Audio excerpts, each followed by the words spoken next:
Men who can suffer well make the best husbands. The best husbands are those who can suffer with minimal complaining and not turn to their fleshly desires. Two of the hardest fruits of the Spirit to walk in are long-suffering and self-control, and most cannot do it. True godly men will listen to the Lord and then submit themselves to obedience to Him. Oftentimes that requires that they have to endure suffering, trials, tribulation that can cause emotional pain and sometimes even physical pain. They often must sacrifice their own wants and desires. And godly men will have, of course, forgiven all who have hurt them when they were growing up, repented for their pride, repented for their sin. They refuse to look at pornography. They refuse to lust after other women. And they serve. They serve their wife, they serve their children, and they walk every day in the fruit of the Spirit, which is love, joy, peace, long-suffering, goodness, faithfulness, kindness, gentleness, and self-control.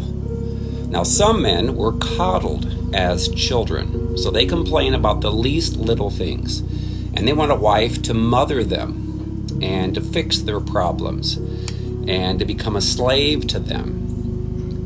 And they have no idea how to lead their families, spiritually, emotionally, financially. And most men had fathers, of course, who never spiritually led their families. So how do you do that when you don't have a role model?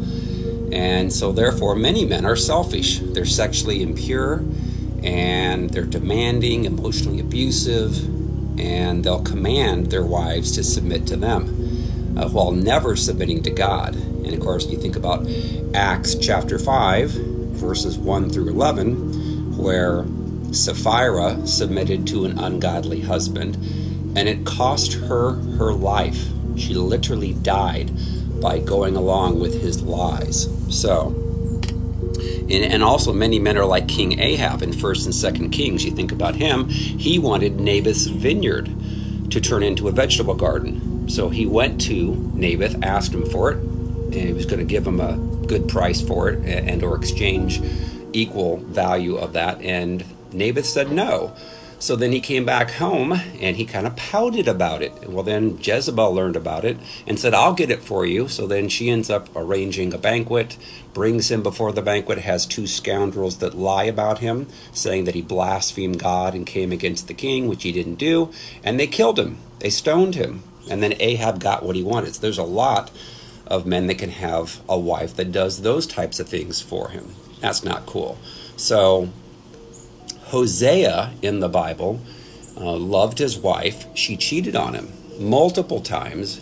He ended up buying her back, and then she finally repented and loved him the way that she should. So he's a good example of a man that had to suffer and suffer greatly. Now, understand that if you have a spouse that has the Jezebel spirit, she would need to be delivered of that, just like a husband needs to be delivered from the Ahab spirit.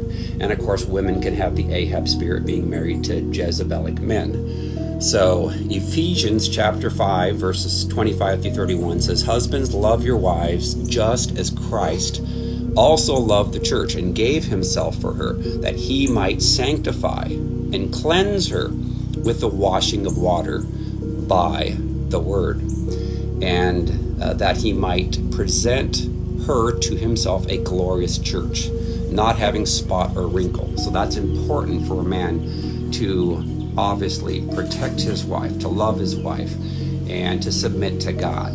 So I have a book called Freedom from Soul Wounds and Demons. It's helping thousands of people around the world to get healed of their wounds, to be delivered and walk in the fruit of the Spirit. That book's called Freedom from Soul Wounds and Demons. It's available on Amazon in paperback, Kindle, and Audible. It's also available in Spanish. Again, Freedom from Soul Wounds and Demons.